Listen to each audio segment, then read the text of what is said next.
नमस्कार दोस्तों, आइए सुनते हैं आगे की कहानी। प्लीज़ मेरे चैनल को सब्सक्राइब जरूर कर लीजिए। आइए शुरू करते हैं।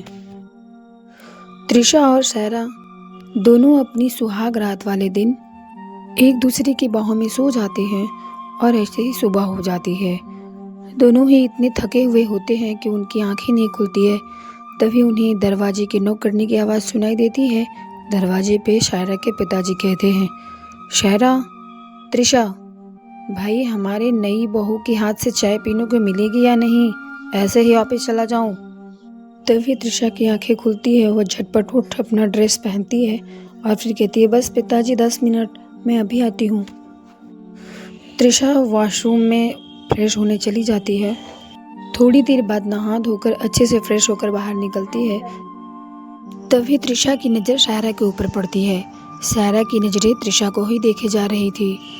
तभी त्रिशा कहती है, क्या हुआ सायरा जी, आप मुझे ऐसे क्यों देख रही हैं? क्या करूं, आप इतने सुंदर हो कि आपके चेहरे से नज़र ही नहीं हटती।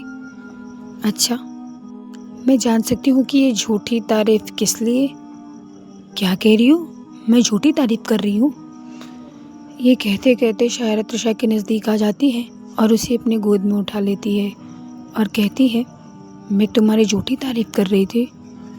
इतनी मरती हो तुम पर, मैं तुमसे प्यार करती हूँ, इसमें झूठी तारीफ कुछ भी नहीं है। तुम अच्छी हो, बहुत अच्छी हो, तुम करोड़ों में एक हो मेरे लिए, समझी? दोबारा ऐसे मत कहना। मैं तुम्हारे प्रति कोई भी बातें झूठ नहीं बोलती। आई लव यू यार। इतना कहते ही सायरा त्रिशा के होठों पर किस कर लेती है और फिर उसे कस के अपनी बाहों में भर लेती है। तभी सायरा के पिताजी की आवाज़ फिर से आती है, बहू चाय बन गई या नहीं? जी पिताजी, चाय बन गई है, मैं लेकर आ रही हूँ। छोड़ो भी, अभी तक चाय भी नहीं बनी है, आपके पिताजी को चाय चाहिए। तो चलो हम दोनों लोग मिलके बनाते हैं। नहीं नहीं, तुम ऐसे किचन में नहीं जा सकती।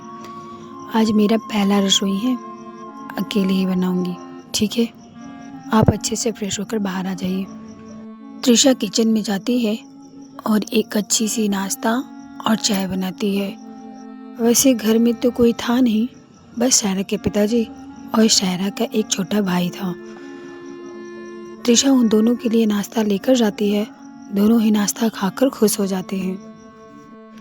सायरा का भाई तो बस त्रिशा के तारीफों के पुल बांधे जा रहा था। अरे वाह भाभी, आपने कितनी प्यारी नाश्ता बनाई है, इतना टेस्टी नाश्ता तो हमने आज तक नहीं किया। जी करता है आपके हाथों को चूम लूं। बस भी कीजिए भैया, क्यों मेरे मज़े ले रहे हैं? अरे कसम से, इतनी टेस्टी नाश्ता तो हमने आज तक नहीं खाई। सायरा का भाई त्रिशा की आंखों में देखकर कहता है, मज़ा आ गया आज का नाश्ता खाकर। आप चिंता न करें, आज के बाद ऐसी नाश्ता आपको रोज़ मिलेगी। हाँ हाँ, क्यों नहीं, और नाश्ता बनाने में हम आपकी मदद कर दिया करेंगे, आखिर आपके छोटे देवर जो हैं। तभी सायरा के पिताजी कहते हैं, हाँ त्रिशा बेटे, ये बिल्कुल सही कह रहा है, सायरा से पूरे 2 साल छोटा है, इस हिसाब से ये तुम्हारा देवर हुआ। आज के बाद तुम्हारा और इसका देवर भाभी का रिश्ता हुआ, समझी? जी पिताजी। इतना कहकर त्रिशा अपने किचन में चली जाती है और फिर खाना बनाने की तैयारी में लग जाती है। तभी पीछे से त्रिशा का देवर भी उसके पीछे जाता है और कहता है, भाभी खाने में क्या बनाने जा रही हो? जो आप कहे वही बना दूँ। अपनी मन से बताइए ना, जो हमें बहुत पसंद है ऐसा कुछ बनाइए। आप लोग निश्चिंत रहे, मैं कुछ अच्छा ही बनाऊंगी, मगर आप लोग अपनी पसंद बता देते तो मुझे बनाने में और भी आसानी होती। भाभी हमें तो सब कुछ पसंद है, बस टेस्टी होना चाहिए, और हमें लगता है टेस्टी तो बनेगा ही, क्योंकि आपके हाथ जो है खाने में। सायरा का भाई हर वक्त त्रिशा के आगे पीछे नाचने लगा। पता नहीं क्यों हर वक्त उसके पीछे साए की तरह पड़े रहता था। थोड़ी ही देर बाद त्रिशा खाना बना लेती है। तभी उसका देवर आ जाता है और कहता है, भाभी खाना बन गया? हाँ देवर जी, खाना बन गया। कहिए तो मैं यहीं निकाल दूँ? नहीं नहीं, सब लोग साथ में खाना खाते हैं, और आज से आप भी हमारे साथ खाना खाएंगे। इतना कहते कहते त्रिशा का देवर त्रिशा का हाथ पकड़ लेता है और उसकी आंखों में देखकर कहता है, आप भी तो हमारी फैमिली मेम्बर हुई ना, आज से हम सब साथ खाना खाएंगे। लाइए मैं आपका मदद कर देता हूँ खाना टेबल पर ले जाने में। अरे देवर जी, पहले मेरा हाथ तो छोड़िए, फिर हम खाना देंगे ना आपको। अरे मैं तो भूल ही गया कि मेरे हाथों में आपका हाथ रह गया। तभी शायरा का भाई त्रिशा का हाथ छोड़ देता है और फिर त्रिशा का काम में हाथ बटाने लगता है। त्रिशा अपना किचन साफ कर रही थी, तभी पीछे से शायरा आकर त्रिशा को अपनी बाहों में भर लेती है और फिर उसके गालों पे किस कर लेती है। त्रिशा गुस्सा होकर तुरंत पीछे पलटकर हाथ तान देती है। उसे लगा कि ये सब हरकतें उसका देवर कर रहा है। त्रिशा जैसे ही देखती है कि उससे किसी और ने नहीं बल्कि शायरा ने पकड़ा है, तो वो चैन की सांसें लेने लगती है और फिर उसे कस के अपने गले लगा लेती है। कहती है, आपने तो मुझे डरा ही दिया, मुझे लगा किसी और ने पकड़ लिया मुझे। यहाँ मेरे से मैं तुम्हें कौन पकड़ेगा? डरने की कोई ज़रूरत नहीं है, ठीक है? अच्छा, मैं टेबल पे इंतज़ार कर रही हूँ। वैसे सारा काम तो तुमने अकेले ही कर लिया, मुझे बुलाया भी नहीं। कोई बात नहीं, काम तो हो गया ना। चलो टेबल पे बैठो, मैं प्लेट लेकर आती हूँ, साथ में अपने लिए भी लाना। आज से हम दोनों साथ में ही खाना खाएंगे, ठीक है? मेरे पिताजी के लिए जैसे मैं बेटी हूँ उसी तरह तुम भी हो। तुम चिंता मत करना और डरना भी मत, ठीक है? एकदम बेटी की तरह रहना। जी।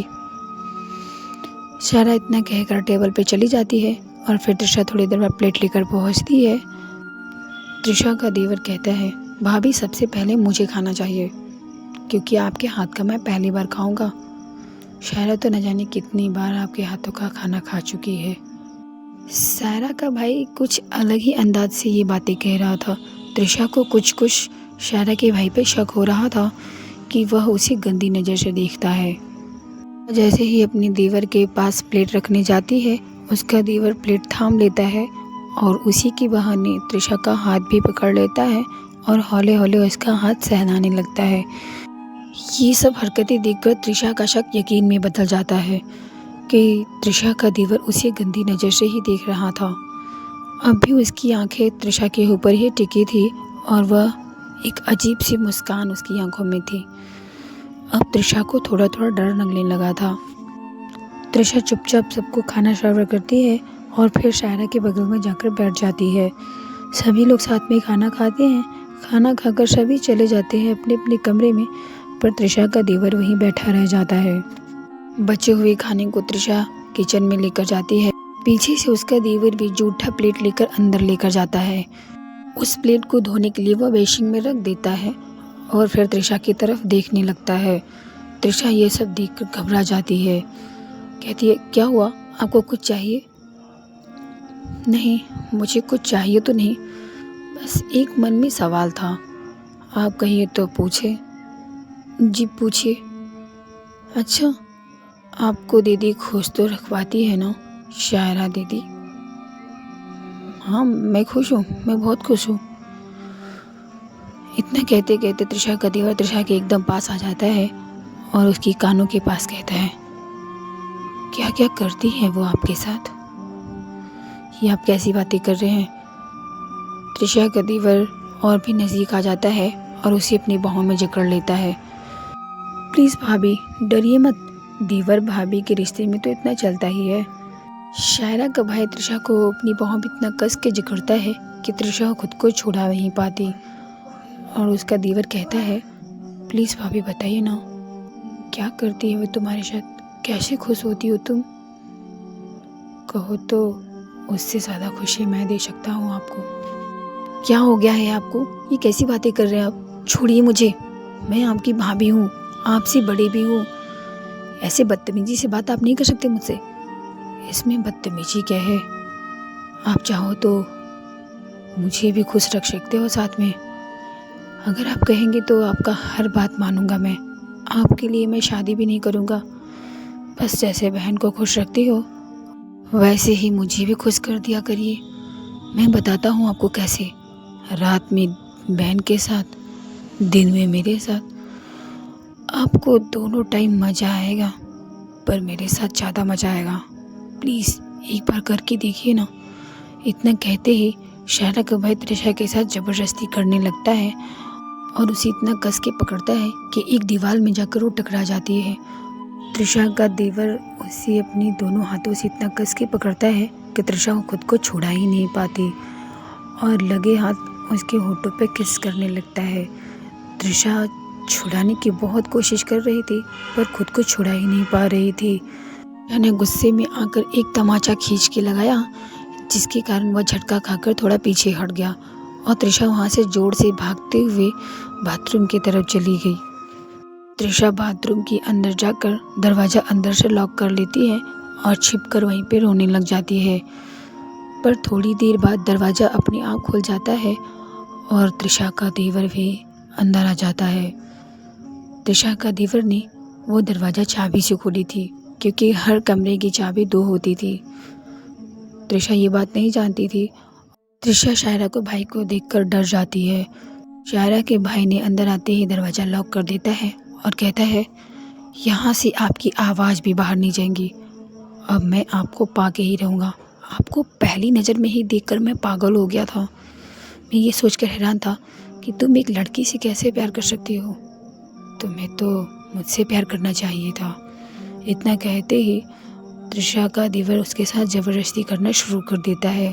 कभी उसके कपड़े फाड़ता तो कभी उसके गालों पे किस करता तो उसके होठों को किस करता। देखिए मुझे छोड़ दीजिए, वरना मैं शायरा को जाकर सब कुछ बता दूंगी। क्या बताओगी तुम? वो यकीन ही नहीं करेगी। और हाँ, शायरा से जब जाकर ये कहोगी कि किसी ने तुम्हारी इज्जत लूट ली है, तो शायद वो तुमसे प्यार ही ना करे और तुम्हें छोड़ भी दे। इसलिए चुपचाप जो मैं कहता हूँ वही करो। तुम्हारी भलाई इसी में है। ऐसा कहते ही त्रिशा का देवर अपने कपड़े उतारना शुरू कर देता है। त्रिशा ये सब देखकर घबरा जाती है। आप अपने कपड़े क्यों उतार रहे हैं? क्या करेंगे? क्यों कर रहे हैं ऐसा? त्रिशा जोर जोर से दरवाज़ा पीटना शुरू कर देती है। शायरा का भाई तुरंत जाकर त्रिशा का दोनों हाथ कस के पकड़ लेता है और फिर उसके होठों पर किस करने लग जाता है। इधर शायरा त्रिशा को ढूंढते हुए किचन में जाती है, पर शायरा को त्रिशा नहीं मिलती है। वो भी पागलों की तरह सारे रूम में ढूंढ डालती है, पर त्रिशा उसे मिलती ही नहीं।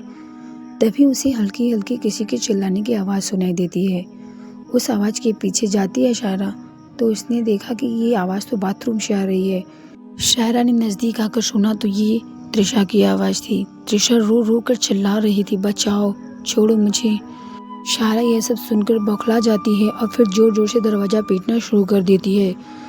जैसे ही शायरा दरवाज़ा पीटती है, शायरा का भाई फटाफट अपने कपड़े पहनना शुरू कर देता है और फिर त्रिशा को छोड़ देता है। जैसे ही त्रिशा को छोड़ता है, त्रिशा दौड़कर तुरंत दरवाज़ा खोलती है और फिर शायरा की बाहों में लिपट कर रोने लग जाती है। पर शायरा उसे संभाल नहीं पाती है, क्योंकि त्रिशा एकदम बेहाल हो चुकी थी। शायरा ये देखकर हैरान थी कि त्रिशा के सारे कपड़े फटे हुए थे और वो उसके पूरे चेहरे पे दांतों के निशान थे, उसके गले में भी दांतों के निशान थे। तभी शायरा नज़र घुमाती है तो देखती है कि बाथरूम में त्रिशा के साथ शायरा का भाई था। शायरा हैरान हो जाती है और फिर गुस्से से लाल हो जाती है। तब शायरा का भाई कहता है, शायरा ये लड़की पागल है। ये मेरे साथ बदतमीजी कर रही थी, मेरे साथ ज़बरदस्ती करने की कोशिश कर रही थी। बस करो भाई, मुझे साफ साफ दिख रहा है किसने किसके साथ ज़बरदस्ती करने की कोशिश की थी। मुझे बेवकूफ़ मत बनाओ। शायरा इतना कहते ही अपने भाई के गालों पे तमाचा खींच कर लगा देती है, जिससे शायरा का भाई गुस्से में आ जाता है। शायरा, तुमने मुझे थप्पड़ मारा? इस 2 कौड़ी की लड़की के लिए तुमने मुझे थप्पड़ मारा? मैं इस लड़की को जान से मार दूंगा। खबरदार जो तुमने त्रिशा को छुआ भी, जान से तो मैं तुम्हें मार दूंगी। तुमने मेरे त्रिशा का क्या हाल कर दिया है? त्रिशा उठो। क्या हुआ त्रिशा तुम्हें? त्रिशा तो बस रो रो कर बेहाल हो चुकी थी और थोड़ी देर बाद बेहोश हो जाती है। शायरा त्रिशा को संभालते हुए बेडरूम में लेकर जाती है। पीछे पीछे शायरा का भाई भी जाता है। जैसे ही शायरा पीछे पलट कर देखती है कि उसका भाई भी खड़ा है, तो वो और भी पागल हो जाती है। अब यहाँ क्या लेने आए हो? चले जाओ मेरे सामने से, कहीं ऐसा ना हो कि मैं तुम्हें मार दूँ। चले जाओ मेरे सामने से। जाता हूँ, पर याद रखना, इस थप्पड़ का बदला मैं इस लड़की से लूँगा।